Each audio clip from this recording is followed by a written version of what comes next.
Pretty tough start. So we'll be right. It's the New York City Marathon. My first. My name is Omoyele Sowore. I'm a Nigerian who've lived in the US for 18 years, going to 19. I began long distance running after getting encouraged by a family friend, Dayo Adegoke, who had just returned from the Berlin Marathon to New York. As I picked him up from the airport, he literally passed out in my car. But alas, surprisingly, Dayo got up the next day to exercise and stretch and began running again. I was enthralled and asked myself, how come you can't do this? That was how my journey as a long distance runner began in 2013. The New York City Marathon is my 8th marathon since I began running. I've done the Philadelphia and Miami marathons twice each, done the Shimoy Marathon upstate New York in 2016. And in February 2017, I ran the Lagos City Marathon shortly after I was arrested by the police who tried to frame me up for my work at Sahara Reporters. It is tough to prepare for a marathon, I should tell you, considering that no matter how well you prepare, you can't predict a number of variables. It could be weather, your body, the nature of the course, your clothing, even sometimes your shoes could make or mar your performance. I had prepared for the New York Marathon very well, but I made a tactical decision, I won't call it a mistake, to run the Atlantic City Marathon 2 weeks before New York City Marathon, and that put enormous strain on my body. Regardless, I was able to finish under 4 hours.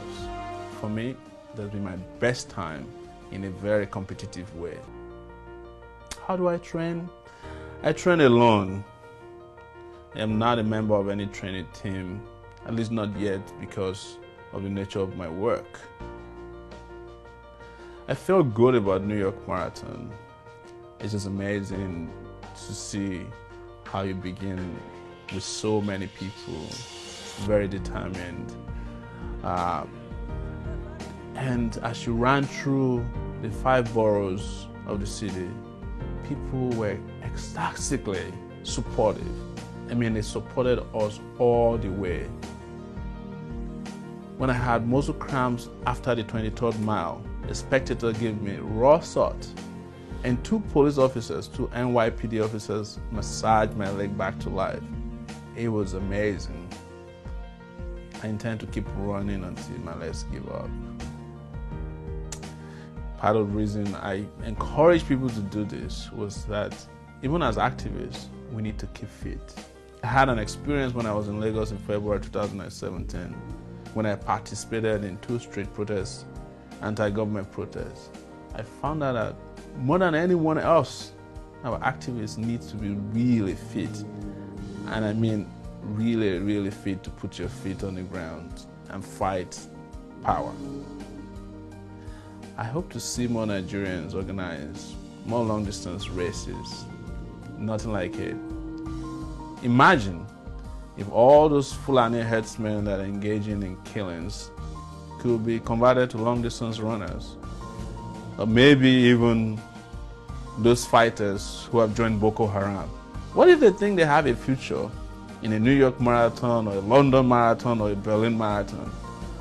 I bet they'll prefer a cool $1 million prize money to the hard life of fighting on behalf of Boko Haram and killing innocent civilians, women, children, the old and the infirm in the name of religion.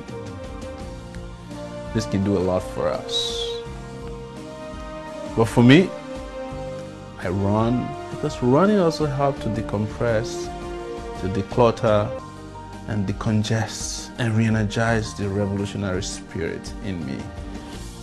And I tell you something, if you can push your body so hard, your spirits will come along with utmost agility, and your soul will definitely become even more resilient.